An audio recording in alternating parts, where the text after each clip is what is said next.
నమస్తే. తెలంగాణ రాష్ట్రంలో మరో ఎన్నికలకి నగారం మోగింది. అది ఎమ్మెల్యే కోటాకు సంబంధించినటువంటి ఎమ్మెల్సీ ఎన్నికల. అయితే ఇప్పటి కాలంలో ఉప ఎన్నికగా చెప్పుకోవచ్చు. ఎందుకంటే ఎమ్మెల్యే కోటా ఎమ్మెల్సీల నియామకం గత సంవత్సరంలో జరిగింది. దాంట్లో కౌశిక్ రెడ్డి, కడియం శ్రీహరిని ఇద్దరిని కూడా గత ప్రభుత్వం ఎన్నుకున్నది ఎమ్మెల్సీలుగా. అయితే ఇటీవల కాలంలో జరిగినటువంటి ఎమ్మెల్యే కోటాకు సంబంధించినటువంటి అసెంబ్లీ ఎన్నికల్లో, ముఖ్యంగా అసెంబ్లీ ఎన్నికల్లో ఎమ్మెల్యేలుగా గెలుపొందారు ఇద్దరు కూడా. కౌశిక్ రెడ్డి, కడియం శ్రీహరి ఇద్దరు కూడా ఎమ్మెల్యేలుగా పోటీ చేసి బీఆర్ఎస్ పార్టీ తరఫున గెలుపొందారు. అయితే వాళ్ళు రాజీనామా ఇచ్చిన తర్వాత రాజీనామాని ఆమోదముద్ర వేసింది. ఆ తర్వాత ప్రస్తుతం ఆ యొక్క 2 స్థానాలకు సంబంధించి కౌశిక్ రెడ్డి స్థానంలో ఒక ఎన్నిక నియామకం తప్పకుండా కావాల్సి ఉంది. ఆ తర్వాత కడియం శ్రీహరి ఎన్నిక విషయంలో కూడా మరొక రాజీనామా చేయడంతో మరొక ఉప ఎన్నిక అనివార్యమైంది. సో ఈ 2 స్థానాలకు సంబంధించి ఉప ఎన్నికలు జరుగుతున్నాయి. అసెంబ్లీ మొత్తం ఎమ్మెల్యే కోట సంబంధించినటువంటి ఎన్నికలకు సంబంధించి ఎమ్మెల్సీ స్థానాలకు ఎన్నికలు జరుగుతున్నాయి. అయితే ఇదే నేపథ్యంలో కాంగ్రెస్ పార్టీకి సంబంధించి పెద్ద ఎత్తున ఆశావాహులు వ్యక్తం చేస్తున్నారు. తమకు డెఫినెట్గా వస్తుందని ఒక భావజాలంతో, వాళ్ళ యొక్క వ్యక్తిత్వంతో వాళ్ళు ఉన్నారు ఇప్పటికే. అయితే ఒక్కసారి నోటిఫికేషన్ చూపిస్తాను. నోటిఫికేషన్ తర్వాత మీకు కూలంకషంగా దీనికి సంబంధించి పూర్తి స్థాయి సమాచారం చెప్పే ప్రయత్నం చేస్తాను.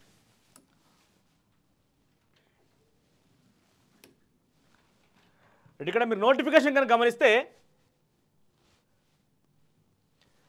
తెలంగాణ, ఉత్తరప్రదేశ్ 2 రాష్ట్రాలకు సంబంధించినటువంటి ఎమ్మెల్సీ స్థానాలకు, ఎమ్మెల్యే కోటా ఎమ్మెల్సీ స్థానాలకి నోటిఫికేషన్ జారీ చేసింది రాష్ట్ర కేంద్ర ఎన్నికల కమిషన్. దాంట్లో ముఖ్యంగా కడియం శ్రీహరి, పాడి కౌశిక్ రెడ్డి ఏరి తెలంగాణ రాష్ట్రానికి సంబంధించి రెసిగ్నేషన్ ఎప్పుడంటే 9 తారీఖున వాళ్ళు రిజైన్ చేసారు. 30 తారీఖున వాళ్ళ గడువు ఉన్నది. 30 తారీఖు 2027 వరకు వాళ్ళ గడువు ఉన్నది. అయితే ఈ నోటిఫికేషన్ సంబంధించి ఎమ్మెల్సీ 2 స్థానాలకు సంబంధించి నోటిఫికేషన్ మనం చూస్తే కనుక ఇష్యూ ఆఫ్ నోటిఫికేషన్ 11 తారీఖు నోటిఫికేషన్, 18 వరకు నామినేషన్లు, 19న విత్డ్రాల్, ఆ తర్వాత 22 వరకు స్క్రూటినీ, 19 తారీఖు 22 వరకు విత్డ్రాల్ టైము, ఆ తర్వాత date of poll 29, announcement at the same time, result కూడా ఆ రోజే. సో ఇది నోటిఫికేషన్. అయితే గతంలో ఈ నోటిఫికేషన్లకు ఎట్లా ఉండేదంటే సుమారుగా ఒకటే బ్యాలెట్ పేపర్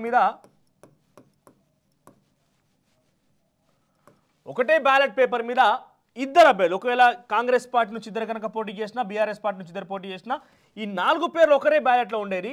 అయితే ఎమ్మెల్సీ ఎన్నికల్లో మనం తరచుగా చూస్తున్న విషయం ఏంటంటే, ఉదాహరణకి ఒక 10 పేర్లు ఉన్నాయనుకుంటే, ఈ పేరులో సీరియల్ నెంబర్ ఫస్ట్ ప్రియారిటీ నాకు ఈయన, సెకండ్ ప్రియారిటీ ఇతను, మూడో ప్రియారిటీ ఇతను, 4వ ప్రియారిటీ ఇతను. ఈ రకంగా మనం ఎమ్మెల్సీ ఎన్నికల నోటిఫికేషన్కి ఓట్లు వేస్తూ ఉంటాం. ఎమ్మెల్సీ సంబంధించి ఓటింగ్ ప్రక్రియ ఈ రకంగా ఉంటుంది. అయితే ఇక్కడ 4 అభ్యర్థులు కనుక పోటీ చేసి ఉంటే, ఇక్కడ సీరియల్ నెంబర్ ప్రకారంగా వాళ్ళ అభిప్రాయం తెలియజేసి ఉంటే, మొదట 2 స్థానాలు ఎవరైతే ఫస్ట్ సెకండ్ ప్లేస్ ఉంటారో వాళ్ళకి ఎమ్మెల్సీలుగా అధికారం చేపట్టేది గత నోటిఫికేషన్లో కానివచ్చు, లేకుంటే ఎమ్మెల్సీ ఎలక్షన్ ప్రక్రియ కామన్గా ఈ రకంగా జరుగుతుంది. కానీ ఈసారి 2 నోటిఫికేషన్ అంటే ప్రత్యేకంగా విడివిడిగా జరిగే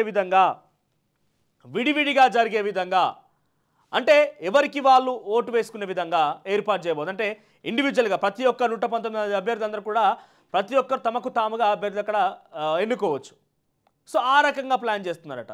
సో ఏమైనా కూడా ఇది ఒక షాకింగ్ అని చెప్పాలి బీఆర్ఎస్ పార్టీ. ఒకవేళ ఈ వేరువేరుగా కనుక బ్యాలెట్ పేపర్ కనుక ఉంటే డెఫినెట్గా అది కాంగ్రెస్ పార్టీకి ఫేవర్గా వస్తుంది. ఎందుకంటే 119 మంది 2 సార్లు ఓటు వేయాల్సి ఉంటుంది. కాబట్టి ఈ 2 దాంట్లో కూడా ఫస్ట్ ప్రియారిటీగా వాళ్ళు కాంగ్రెస్ పార్టీని అభ్యర్థి కనుక ఎన్నుకుని ఉంటే 2 స్థానాలు కూడా కాంగ్రెస్ పార్టీకి కైవసమయ్యే అవకాశం ఉంటుంది.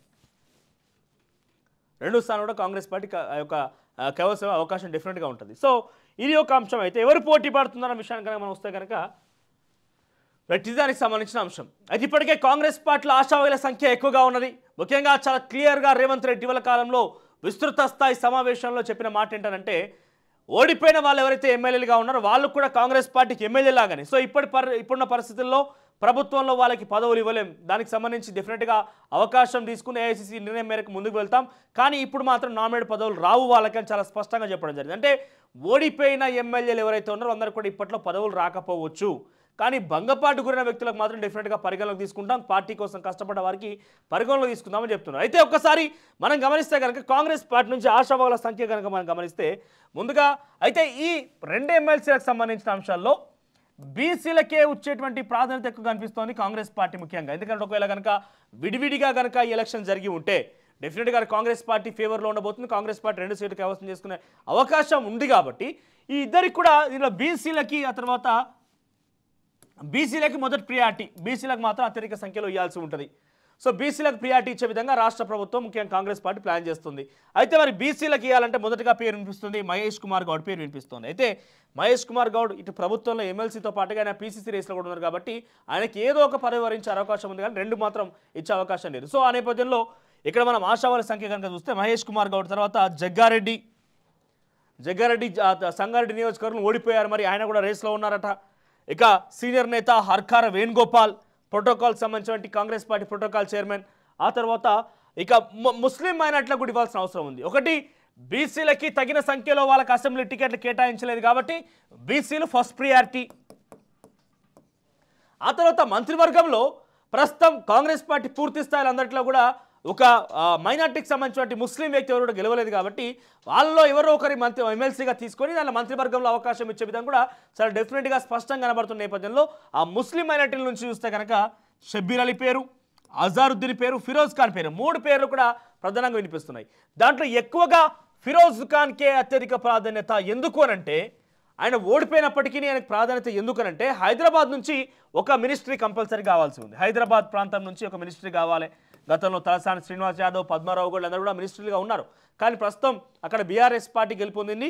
కాంగ్రెస్ పార్టీకి సంబంధించి సంఖ్య లేని కారణంగా హైదరాబాద్లో ఏదో ఒక మినిస్ట్రీ ఇవ్వాలి కాబట్టి హైదరాబాద్లో ఒక మినిస్ట్రీ అంటే ఎమ్మెల్సీగా ఇచ్చి ఫిరోజ్ ఖాన్ని కనుక మంత్రివర్గంలోకి తీసుకుని ఉంటే డెఫినెట్గా అటు ఎంఐఎంని కానివ్వండి, బీఆర్ఎస్ని కానివ్వండి ఢీకొనగలిగే డేర్నెస్, యాక్షన్ ప్లాన్ అన్నీ కూడా ఫిరోజ్ ఖాన్ చాలా స్ట్రాంగ్గా ఉంటాడు కాబట్టి ఫిరోజ్ ఖాన్ విషయంలో ఈ యొక్క నిర్ణయం కాంగ్రెస్ పార్టీకి ఎక్కువ పెద్ద ఎత్తున పాజిటివిటీ ఉన్న విధంగా ఉంది. ఇక మరోవైపు ఒకవేళ వీళ్ళు ఓడిపోయారు, షబ్బీర్ అలీ ఓడిపోయారు, అజారుద్దీన్, ఫిరోజ్ ఖాన్ ముగ్గురు కూడా ఓడిపోయారు కాబట్టి ఒకవేళ కనుక ఈ ముగ్గురుగా కాకుండా ఇతర వాళ్ళకి ఇవ్వాలనుకున్న సమయంలో షబ్బీర్ పీర్ అహ్మద్ అని ఒక మైనార్టీ నాయకుడి పేరు, తర్వాత అలీ మస్కత్ చార్మినార్కి సంబంధించి టికెట్ ఎక్స్పెక్ట్ చేసిన ఆయన అలీ మస్కత్.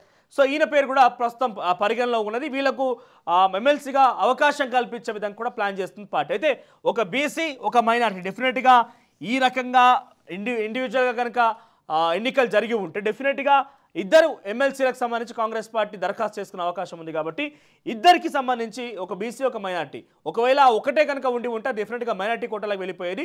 లేదు ఇద్దరు కాబట్టి డెఫినెట్గా ఒక బీసీ ఒక మైనార్టీకి అవకాశం ఇచ్చేటువంటి అవకాశం కనిపిస్తోంది. ఇక వీళ్ళకి తోడు రేవంత్ రెడ్డికి అత్యంత సన్నిహితుడిగా పేరున్నటువంటి వేం నరేందర్ రెడ్డి కానీ, అద్దంకి దయాకర్ కానీ, బండ్ల గణేష్ పేరు కూడా వినిపిస్తోంది ప్రధానంగా. సో వీళ్ళు కూడా పోటీలో ఉన్నారు. అయితే చాలా స్పష్టంగా ఇక్కడ అంశం ఏంటంటే ఉన్న పలంగా 2 ఎమ్మెల్సీ స్థానాలు నామినేట్ పదవులు భర్తీ చేయాల్సింది ఎమ్మెల్యే కోటా కాబట్టి డెఫినెట్గా 2 ఎమ్మెల్సీ స్థానాలకు గాను 1 బీసీ, 2 ఎమ్మెల్సీ స్థానాల్లో 1 బీసీకి ఆ తర్వాత 1 మైనార్టీకి అనేది చాలా వరకు కాంగ్రెస్ పార్టీ ఇప్పటికే చాలా స్పష్టంగా ఒక నిర్ణయానికి వచ్చినట్టు తెలుస్తోంది. 1 బీసీ ఎందుకనంటే వాళ్ళకి ఇస్తానని స్థానాలు ఇవ్వలేకపోయింది కాబట్టి బీసీలకు అవకాశం. ఆ తర్వాత మంత్రివర్గంలో ఒక్క మైనార్టీ నాయకుడు లేడు కాబట్టి ఒక సీనియర్ కాంగ్రెస్ నాయకుడిని మైనార్టీగా ఉన్నటువంటి వ్యక్తిని ఎమ్మెల్సీగా తీసుకొని ఆయనకి మంత్రి పదవి ఇచ్చే అవకాశం ఉంది. సో ఈ రకంగా బేరీజ్ వేసుకుంటుంది కాంగ్రెస్ పార్టీ విషయంలో.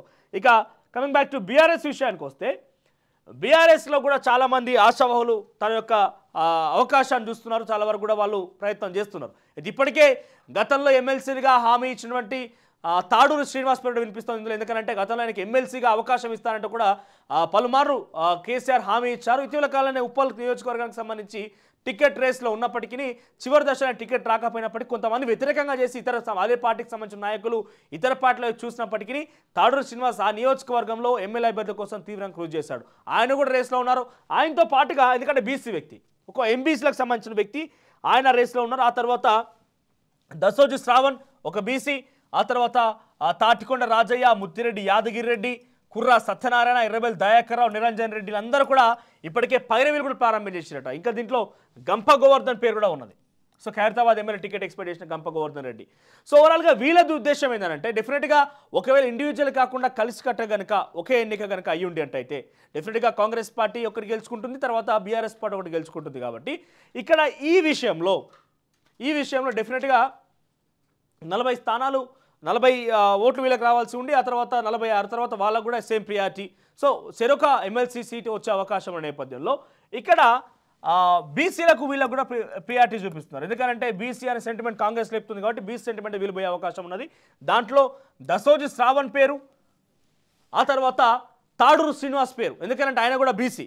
ఎంబీసీలకు సంబంధించిన కులాల నుంచి వచ్చిన వ్యక్తి, అది కూడా హైదరాబాద్ పరిసర ప్రాంతాల్లో ఒక మెయిన్ నియోజకవర్గం ఉప్పల్ నియోజకవర్గం నుంచి ఆయన టికెట్ రేస్లో ఉన్నారు. అది భంగపాటు గురైపోయి చాలా వరకు కూడా కొంతకాలంగా మీడియా సమావేశాలు కావచ్చు, టీవీ డిబేట్లో కావచ్చు విస్తృతంగా బీఆర్ఎస్ పార్టీ కోసం ఫైట్ చేస్తున్నారు. సో వీళ్ళ పేరు ప్రధానంగా వినిపిస్తోంది బీఆర్ఎస్ పార్టీ నుంచి. మరి ఏం జరగబోతుందనేది మాత్రం చూడాల్సి ఉంది. ప్రస్తుతం అయితే రాష్ట్ర ఎన్నికల అధికారులు కూడా ఇది ఇండివిజువల్ జరపాల్సిన ఎన్నికనా, కలిసి జరపాలా లేదా విడివిడిగా జరపాలని ఒక నియామకం విషయంలో కూడా కొంత క్లారిటీ తీసుకురావాల్సిన అవసరం అయితే ఉంది. దాని విషయంలోనే కేంద్ర ఎన్నికల సంఘానికి రాష్ట్ర ఎన్నికల సంఘం ఇప్పటికే లేఖ రాసిందట.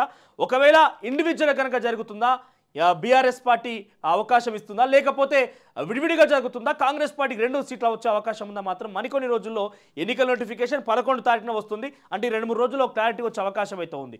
సో డెఫినెట్గా కాంగ్రెస్ పార్టీ నుంచి బీఆర్ఎస్ పార్టీ నుంచి పెద్ద ఎత్తున ఆశాభావాలు అయితే ఆశాభావం వ్యక్తం చేస్తాం. మరి ఆశాభావం నడమ వాళ్ళు ఏ రకంగా సక్సెస్ అవుతారో మాత్రం చూడాల్సి ఉంది.